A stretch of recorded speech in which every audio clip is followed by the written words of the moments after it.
আমাদের পাড়া আমাদের সমাধান কর্মসূচির জন্য 40 জন সিনিয়র আইএএস অফিসারকে দায়িত্ব। 40 জন সিনিয়র আইএএস অফিসাররা নজরদারি করবেন। আইএএস অফিসারের প্রয়োজনীয় পরামর্শ দেবেন জেলা শাসকদের। আগামীকাল শনিবার থেকে শুরু হচ্ছে আমাদের পাড়া আমাদের সমাধান। আগামীকাল থেকে শনিবার শুরু হচ্ছে এই কর্মসূচির জন্য 40 জন সিনিয়র আইএএস অফিসারকে দায়িত্ব দেওয়া হয়েছে। তারাই এই সম্পূর্ণ বিষয়ে দেখভাল করবেন।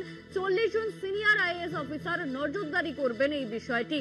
আমাদের পাড়া আমাদের সমাধান কর্মসূচির জন্য 40 জন সিনিয়র আইএএস অফিসারকে দায়িত্ব দেওয়া হয়েছে।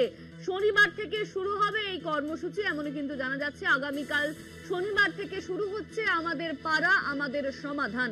40 জন সিনিয়র আইএএস অফিসারকে দায়িত্ব দেওয়া হয়েছে নজরদারির জন্য। কর্মসূচির জন্য 40 জন সিনিয়র অফিসারের কাঁধে এই দায়িত্ব পড়েছে। পুরো বিষয়টি তারা নজরদারি করবেন এমনই কিন্তু জানা যাচ্ছে। আমাদের পাড়া আমাদের সমাধান শনিবার থেকে শুরু হচ্ছে কাজ। আইএএস অফিসার প্রয়োজনীয় পরামর্শ দেবেন জেলা শাসকদের।